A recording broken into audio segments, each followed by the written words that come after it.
할렐루야. 주님의 영광이 여러분과 늘 함께 하시기를 축복합니다. 우리 옆에 분 같이 인사하겠습니다. 주님의 이름으로 사랑하고 축복합니다. 한 번 더 인사하겠습니다. 주님 주시는 복 많이 받으세요. 감사합니다. 오늘부터 이제 교회력상으로 이 대림절 또는 대강절이라고도 부르는데요. 이 교회의 절기가 시작되어집니다. 예수님의 오심을 기다리고 또 예수님의 오심의 의미를 생각하면서 이 절기를 지나게 됩니다. 그 가운데 저와 여러분들의 삶 가운데 한 해를 돌아보면서 정말 하나님 앞에서 또 여러 가지 관계성 속에서 깨어진 부분들이 없는지, 내가 정말 하나님 앞에 회개할 것이 없는지 그 시간들을 정리해 보고 정결한 마음으로 이 한 해를 마무리하고 또 새해를 맞이하는 그런 시간입니다.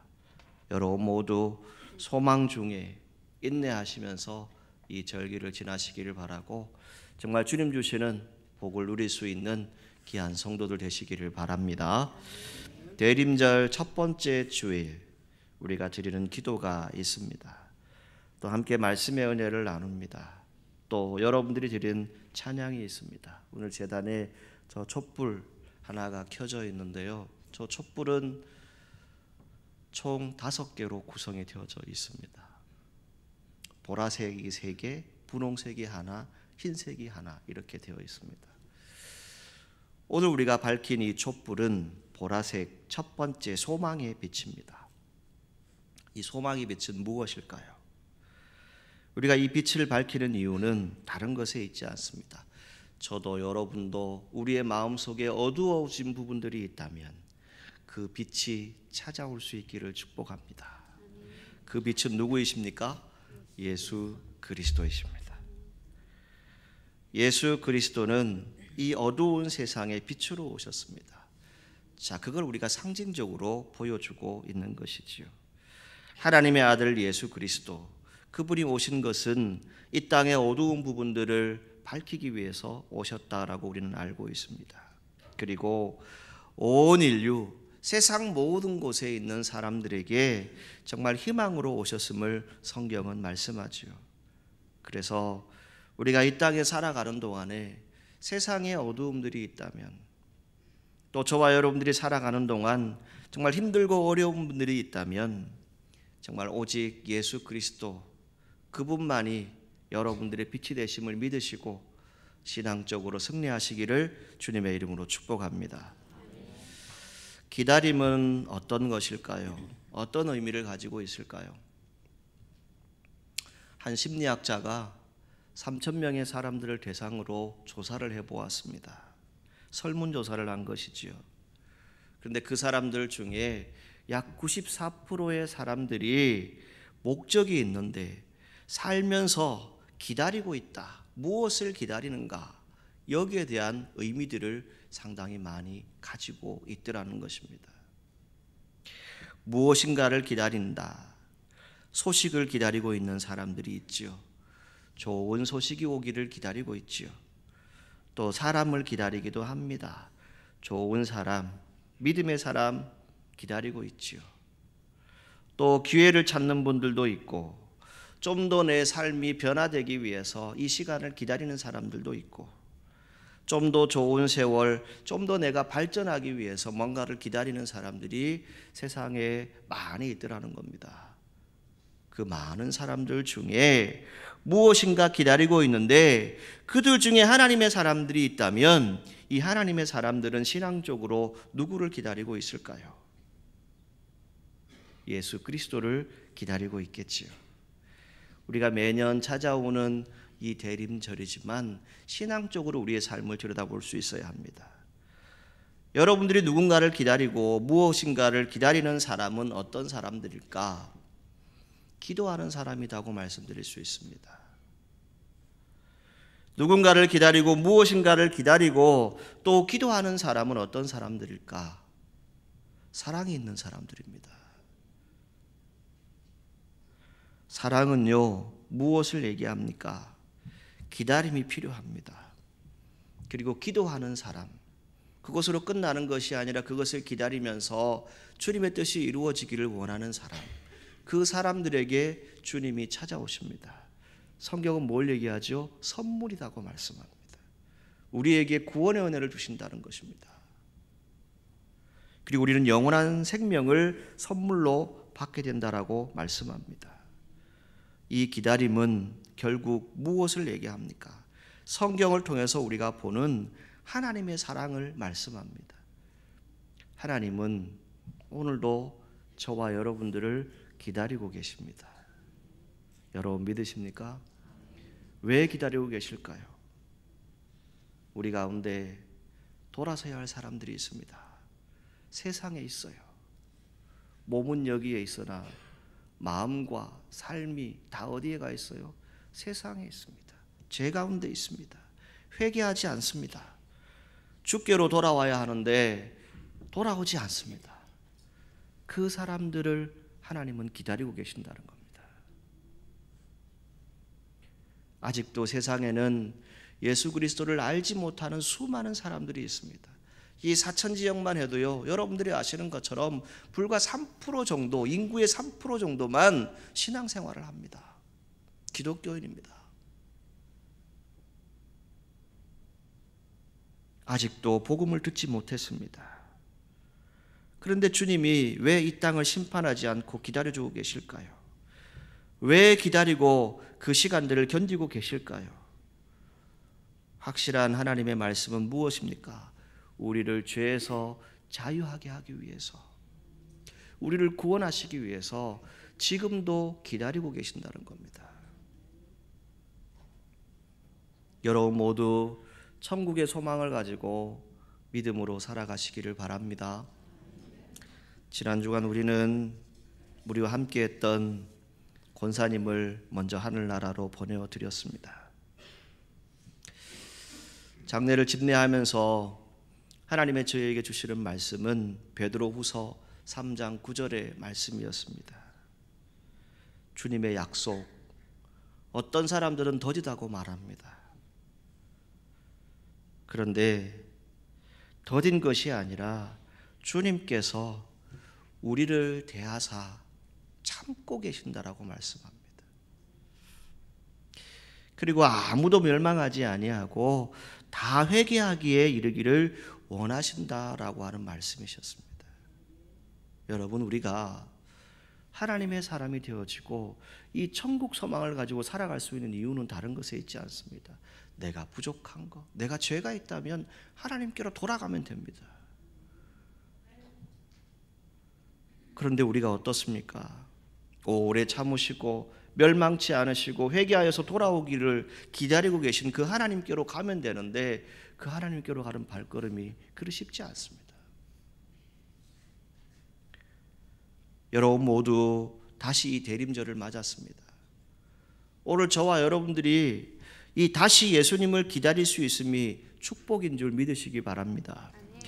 그리고 다시 예수님을 기다림으로 여러분들의 마음이 설레인다면 여러분들은 하나님의 은총을 받은 사람들입니다. 그냥 아무 생각 없이 지나가는 대림절이 아니라 주님 다시 내 마음에 오십시오.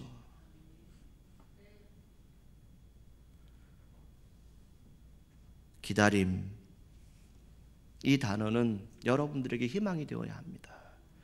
그리고 생명이 되시기를 주님의 이름으로 축복합니다.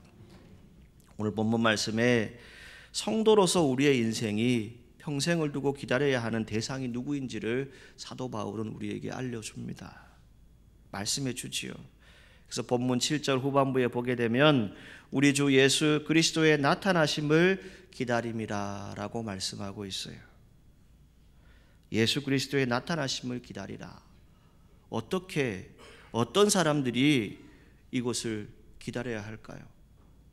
가장 먼저는 어떤 사람들이 되어야 하는가라고 하는 것을 말씀해 줍니다. 2절 말씀에 보게 되면 하나님의 교회, 곧 그리스도 예수 안에서 거룩하여진 성도들, 그리고 각 처에서 우리 주 예수 그리스도의 이름을 부르는 모든 자들이 주님의 나타나심을 기다린다라고 말씀합니다. 요즘 이 하나님의 교회 이 발음하기가 참 쉽지 않아요. 왜냐하면 이단이 하나님의 교회를 써서 여러분, 하나님이 세우신 교회, 하나님의 교회는 어떤 곳입니까? 주님의 나타나심을 기다리는 곳이 되어야 합니다. 사람의 생각과 사람의 형편이 드러나는 것이 아닙니다. 그것이 나타나는 것이 아닙니다. 오직 주님이 나타나시고 주님이 일하시는 곳이 되어야 합니다. 그리고 그 안에 있는 사람들은 어떤 사람들입니까? 예수 그리스도 안에 있기 때문에 거룩한 사람들입니다. 구별된 사람들입니다. 그 사람들을 일컬어서 우리는 성도라고 명칭합니다. 오늘 저와 여러분들이 성도입니다. 그리고 우리는 예수 그리스도의 이름을 부르고 살아갑니다. 그 이름을 부를 수 있는 사람, 그 사람들은 어떤 사람들입니까? 당연히 이 예수님의 나타나심, 주님의 나타나심을 기다리는 사람들이다라고 성경은 말씀하고 있는 것이지요. 그래서 본문에서 사도 바울은 이 예수 그리스도의 나타나심을 기다리는 사람, 이 하나님의 교회에 속한 성도들, 그리고 거룩하여진 사람들, 그분의 이름을 부를 수 있는 사람들, 그 사람들이 어떻게 살아가야 할까? 어떻게 주님을 기다리고 인생의 여정들을 살아야 하는지를 말씀해 주고 있습니다. 가장 먼저는 4절 말씀에 보게 되면 이렇게 말씀하지요. 항상 하나님께 감사함으로 기다리라, 이렇게 말씀합니다. 여러분, 오늘 하루도 감사하시기를 축복합니다. 아멘. 여러분들이 살아있음에 감사하시기를 바랍니다. 아멘. 여러분들이 사천읍교회 성도 되셨음에 감사하시기를 바랍니다. 아멘. 여러분들이 예수 그리스도를 구주로 믿고 오늘 이 예배의 자리에 있음에 감사하시기를 바랍니다. 아멘. 성도의 삶은 무엇입니까? 가장 기본, 가장 출발이 바로 감사입니다. 감사한다라고 하는 것은 어떻게 해야 할까요? 4절 말씀을 보니까 그리스도 예수 안에서 너희에게 주신 하나님의 은혜를 인하여, 이렇게 말씀합니다. 그럼 뭘 얘기하는 거죠? 하나님의 은혜가 내 안에 넘치고 있다는 겁니다. 여러분 믿으십니까? 여러분 안에 하나님의 은혜가 넘치고 있다고요. 풍성하게 넘쳐서 그 은혜가 여러분의 삶 가운데 함께하고 있다라고 말씀합니다. 그 사람들이 예수 그리스도를 압니다. 그리고 그분의 나타나심을 기다릴 수 있는 자체, 그 순간이 바로 은혜다라고 하는 것을 말씀해 주고 있는 것입니다. 그런데 여러분, 이 편지의 수신자 고린도 교회 성도들입니다. 그들은 어떠했습니까? 오늘 우리가 읽은 부분은 인사 부분이에요. 근데 그 이후의 말씀들을 쭉 보게 되면 정반대의 삶을 살아갑니다. 감사할 줄 모릅니다. 이미 많은 사랑과 엄청난 은혜를 고린도 교회에 하나님이 부어주셨어요. 그런데 감사하지 못해요. 그러다 보니 어떻게 됩니까? 고린도전서 3장 3절 말씀을 보게 되면 여러분 가운데 시기와 분쟁이 있다라고 바울이 말합니다. 어떤 시기와 분쟁이 있었나요? 분파로 나뉘어졌어요. 4개의 분파로 나누어졌죠. 나는 그리스도파, 너는 바울파, 너는 아볼로파, 너는 게바파. 이것이 10절부터 쭉 나와 있어요. 교회 안에 나뉘어진 마음들이 있다는 겁니다. 교회 안에 나는 이 진리를 따라가겠다, 나는 이 사람이 옳다라고 생각하는 그 이야기를 하는 사람들이 생겨난다는 것이죠. 그런데 그것으로 끝나지 않습니다. 싸웁니다. 서로 다투는 거예요. 시기하고 질투하고 미워하고 이러한 일들이 교회 안에 일어납니다. 이들은 어떤 사람들입니까? 여러분들이 성경을 통해서 쭉 보시면 알겠지만 고린도전서의 내용들을 쭉 여러분 살펴보세요. 이들은 은사가 충만한 사람들이에요. 은혜가 충만한 교회였어요. 각양의 은사를 받았습니다. 그런데 그 은사를 받은 사람들이 뭐라고 그럽니까? 내가 최고다, 내가 제일 잘났어, 이렇게 싸우는 거예요. 교회 안에서. 주님이 다시 오시든 아무런 관심이 없어요. 그냥 저들에게 지금 기다리고 있는 건 뭡니까? 그냥 내가 살고 있는 현실이에요. 내가 앞으로 가야 할 일들이에요. 예수님이 나타나야 하는데 모든 것이 무엇이 나타납니까? 자신들이 다 드러나는 거예요. 결국 바울은 이 고린도 교회에게 무엇을 말씀합니까? 3장 17절 말씀을 보게 되면 누구든지 하나님의 성전을 더럽히면 하나님께서 그 사람을 멸하실 것이다 라고 말씀해요. 그리고 그 이후에 하나님의 성전은 거룩하니 너희도 그러하니라 라고 말씀하고 있어요. 여러분, 오늘 우리는 성전에 있습니다. 이 성전은 거룩한 곳입니다. 이 성전을 더럽히면 안 돼요. 이곳에 치유의 은혜가 있어야 하고 예수 그리스도를 기다리는 사람들의 그 나타나심을 기다리는 사람들의 은혜가 충만해야 한다는 것을 말씀해 주고 있는 겁니다. 여러분, 고린도 교인들 결국은 어떻게 되었습니까? 서로 불평하고 원망하고 그 마음에 그 모든 것들이 다 생기니까 무엇이 보일까요? 사람밖에 안 보여요. 하나님의 일은 보이지 않아요. 영적인 일은 보이지 않아요. 우리가 얘기하는 대로 정말 주님을 기다리고 주님을 바라봐야 하는데 어떻습니까? 서로 중상모략한다는 거예요. 남을 헐뜯습니다. 명예나 지위를 손상시킵니다. 속임수로 남을 해롭게 하는 그런 모략들을 어디서 해요? 교회 안에서 행한다는 거예요. 왜요? 너하고 나하고 다르니까. 내가 더 잘났으니까. 그러다 보니 어떻게 됩니까? 서로 원망하게 되죠. 정죄하게 됩니다. 그러면 어떤 일들이 벌어집니까? 여러분들의 삶의 자리가 힘들어져요. 고린도 교회가 그러했어요. 감사하지 못합니다. 왜 감사하지 못합니까? 온갖 것을 다 보니까 다 불평할 거, 원망할 것밖에 없거든요. 그러니까 분쟁을 하는 것이죠. 감사로 기다리라 라고 하는 것은 뭘 얘기합니까? 그것도 항상이라고 하는 것을 말씀하고 있어요. 우리 신앙인은 교회 안에서만 신앙인이 아니에요. 세상에 나가서도 신앙인입니다. 우리는 어떻게 살아가야 합니까? 항상 감사하시기를 축복합니다. 여러분 곁에 함께 신앙생활하는 분들이 있다면 그분 원망하고 탓하지 마세요. 하나님의 사랑으로 안아주세요. 한마디로 성경은 뭘 얘기합니까? 감사하지 못하는 인생 결국 어떻게 됩니까? 며칠 전에 한 목사님 칼럼을 이렇게 읽게 됐어요. 여러분 다 천국에서 만나기를 축복합니다. 아멘 안 하신 분들은 안 오실 거예요. 지옥 가면 안 돼요. 지옥 가면 안 됩니다.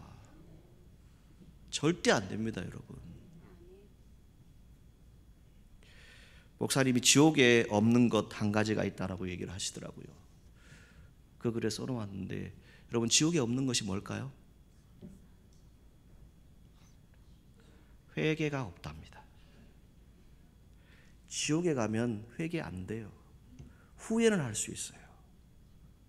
내가 그때 잘할 걸. 내가 그때 믿음 생활 잘할 걸. 후회분들 소용없어요. 우리가 잘 알잖아요. 거지 나사로 부자의 얘기. 그 부자가 후회분들 되던가요? 안 됩니다.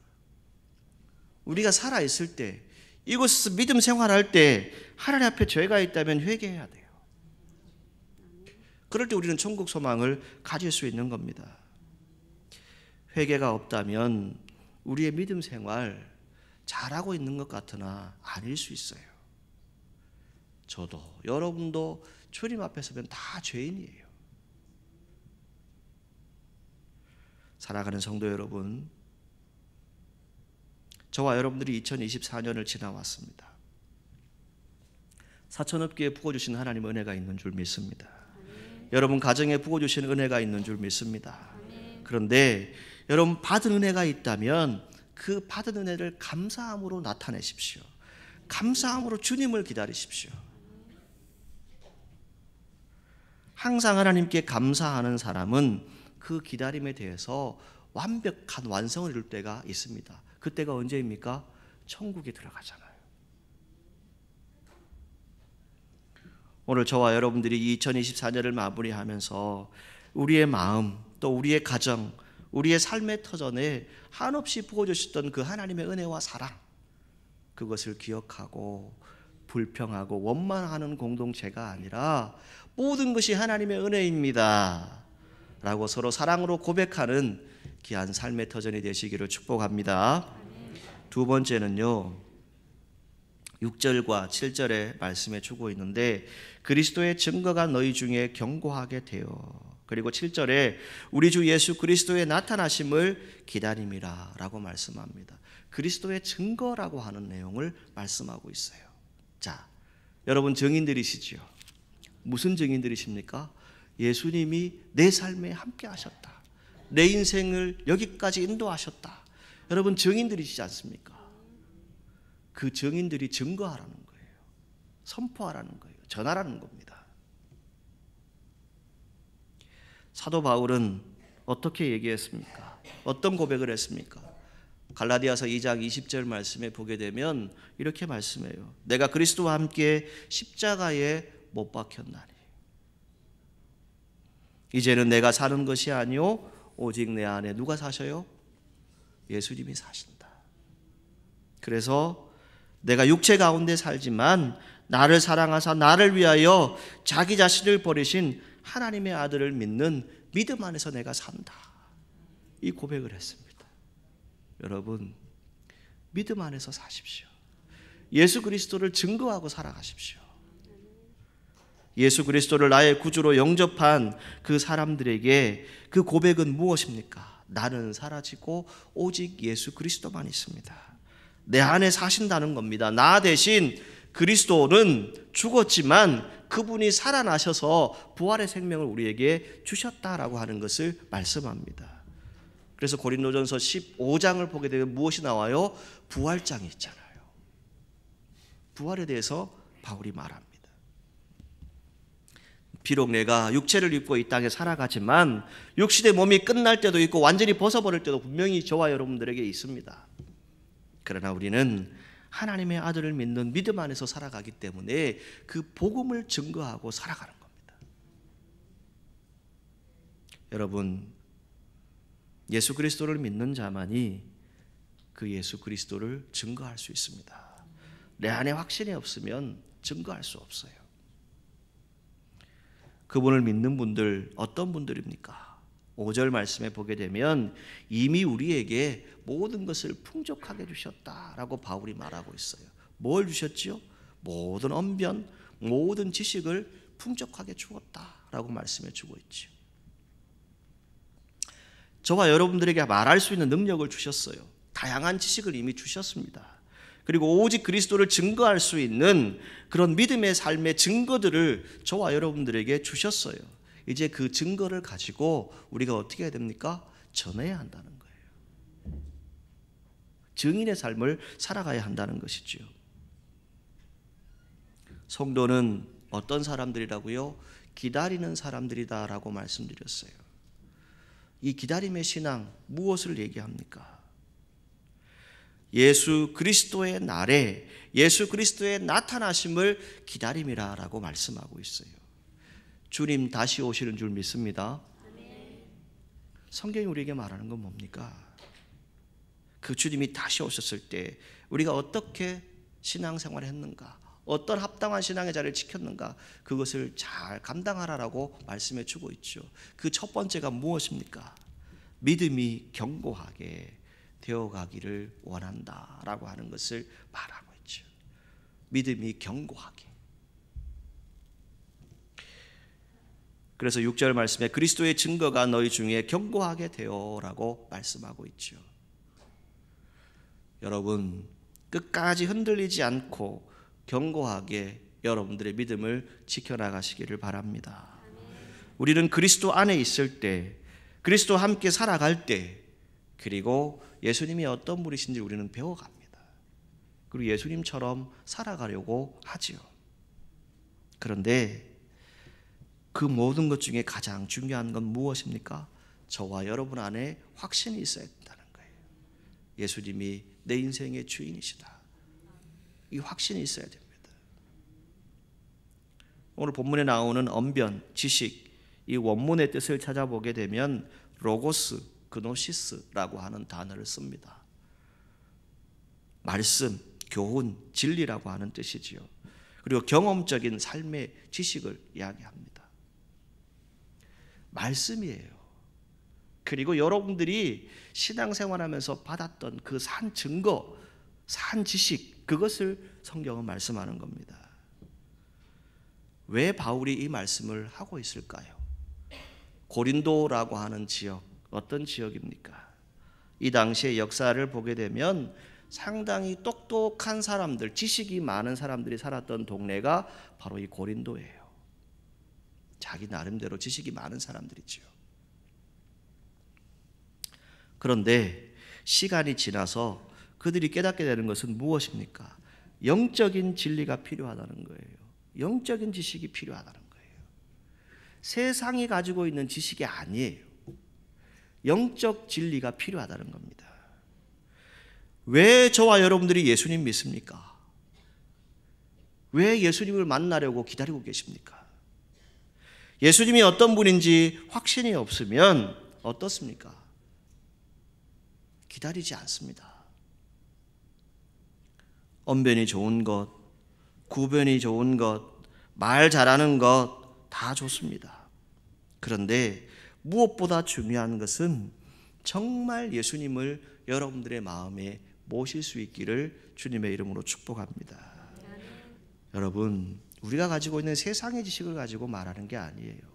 내가 만난 예수님, 내가 체험한 예수님, 그것을 증언할 수 있어야 돼요. 그리고 뭘 얘기합니까? 7절에 사명에 대한 부분들을 얘기하는데 모든 은사에 대한 부분들을 얘기합니다. 은사. 여러분, 은사가 뭐예요? 방금 말씀드린 것처럼 저와 여러분들에게 주신 사명입니다. 각자의 은사가 다 달라요.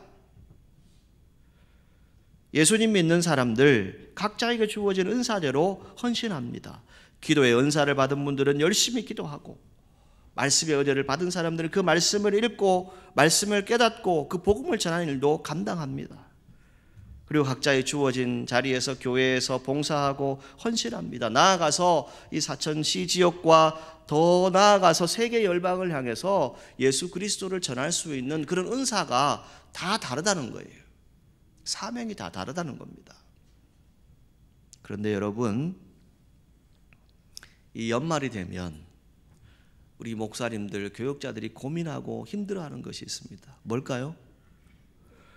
전화해서 내년에 이거 좀 해주세요 하면 나 바빠요, 나 힘들어요, 나 피곤해요. 여러분 각자에게 주어진 은사가 있는데 은사를 안 쓰려고 그래요. 그런데 은사를 안 쓰는 것도 문제지만 은사를 잘못 남용하는 분들도 있어요. 자기가 다 할 수 있다고 생각하고 하는데요, 아닙니다. 연결해서 볼 수 있는 것은 8절에 뭘 얘기합니까? 내 힘으로 하는 게 아니에요. 능으로 하는 게 아니에요. 내 능력으로 하는 건 아닙니다. 하나님께서 여러분들에게 성령의 은혜를 주셔야 돼요.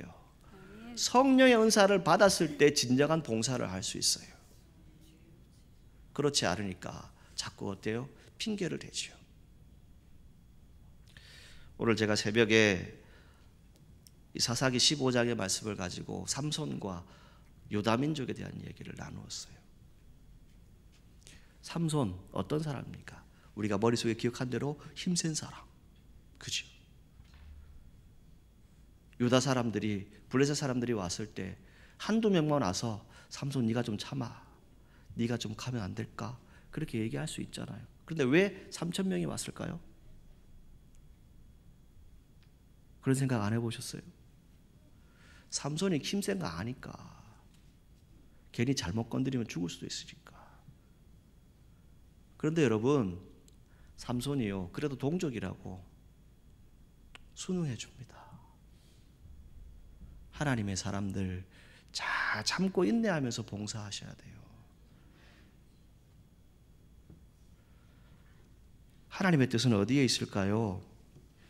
흠잡을 데 없는 사람, 견고하게 끝까지 서 있는 사람, 그 사람을 하나님은 찾으셔요. 그런데 여러분, 우리가 인생을 살아보지만 정말 흠없는 사람 있나요? 없죠. 저도 여러분도 다 흠이 있어요. 부족함이 있어요. 책망할 것 다 있어요. 그런데 주님 앞에 섰을 때 정말 책망할 것이 없는 사람, 흠잡을 데 없는 그런 인생으로 살아갈 수 있는 방법은 뭘까요?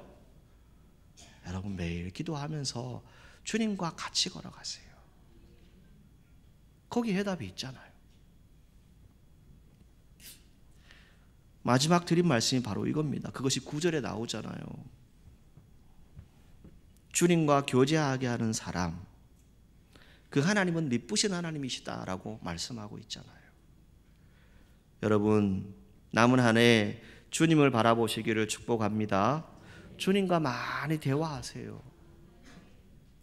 자꾸 사람들하고 대화하지 말고. 그러다 보면 어떻게 돼요? 자꾸 불평, 원망이 자꾸 생기잖아요. 하나님과 대화하십시오. 오늘 우리는 대림절 첫 번째 주일을 맞이했습니다. 미쁘신 하나님, 저는 신실하신 하나님을 말씀드리고 싶어요.